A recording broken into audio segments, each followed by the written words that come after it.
In Abuja, Jeff and I, personally, saw voting begin as late as 9:30 p.m. after we arrived, and later in the day, in a Mararaba polling station in Nasarawa state, voting didn't begin until 1 p.m., again after we arrived. Observers in Asokoro 1, Abuja, witnessed a situation where there was confusion over the exact location of a polling station because of the previous demolition of a Total service station that had been used to identify the location for voters. Inec officials set up at the nearest Total service station where they performed their duties for citizens who had lined up there. Upon discovering there was a collection of voters in a different location, where the former service station was located, Inec officials moved their voting materials to this location. Some citizens were worried that the votes the officials brought to the new station indicated ballot box stuffing, but were eventually mollified when officials explained the confusion over the location. And again, Jeff and I were there to witness that ourselves. There were also reports of unruly behaviour at some polling units that required the immediate deployment of security to restore order. An example was in Kaduna State, where voters attempted to provoke security personnel, although a senior military officer quickly resolved the situation. There have been additional reports of scattered violence in Lagos, Obu State, River State, and Bayelsa State. Incidents of vote spying were dealt with by surveillance mounted by operatives of the Economic and Financial Crimes Commission and other security agencies that consisted of the Army, Police, and the Civil Defence. The various security agencies were professional in handling incidents of ballot box snatching and other forms of electoral malpractices. Worthy of mention is the professionalism displayed by the Nigerian Army. The security agencies were on top of the situation in areas that were hitherto known for election-related violence, and the other regions as a whole. Observers watched votes being counted at polling stations, noting that the announcement of the vote from each ballot was announced clearly and that citizens were monitoring the process along with officials and party monitors. From reports collated from our field officers, the 2019 general elections to this point seem free, fair and credible, as neither party can fault the transparent process that occasioned accreditation and voting. In Area 10, Garki, Abuja, observers noted a disabled, a blind person, who was given assistance in entering the polling station, allowed to progress to the front of the line unimpeded by the voters present, and was able to cast his ballot with relative ease. Observers were impressed that it was common citizens, not officials, who took the initiative to help their fellow citizen exercise his democratic right. So a few suggestions.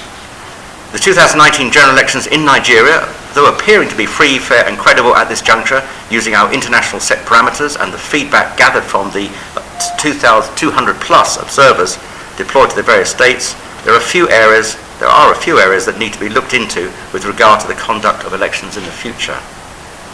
The functionality of smart card readers must be fully tested and properly calibrated before deployment to the polling units before the elections, to reduce the use of manual voting, which takes time and might be exploited or abused. Improvement is needed in the areas of logistics and the training of electoral officials.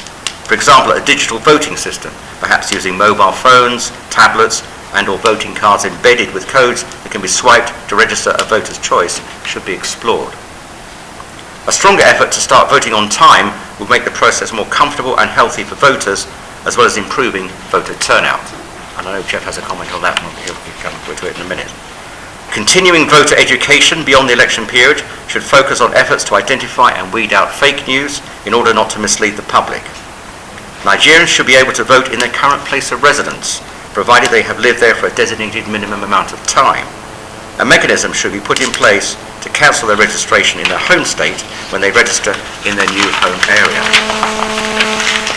So in conclusion, the day after the election, with results yet to come out, elections appear to have been free, fair and credible to this point. It is therefore advised that winners and losers should see beyond themselves and their political aspirations to promote the unity of Nigeria as a country.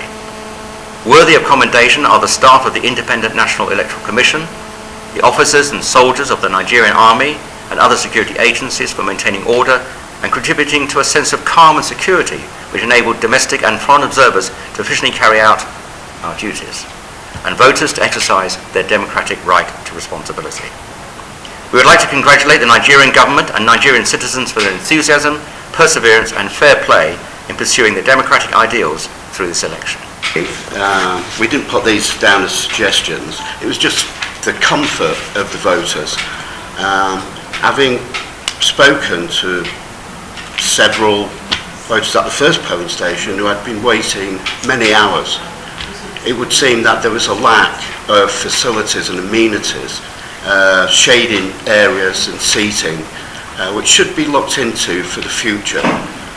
And also maybe more consideration for the time element, and as far as keeping the voters updated of how long they're going to have to wait, would be something that should be considered. Thank you. So, the NYC staff they brought there, they are lazy.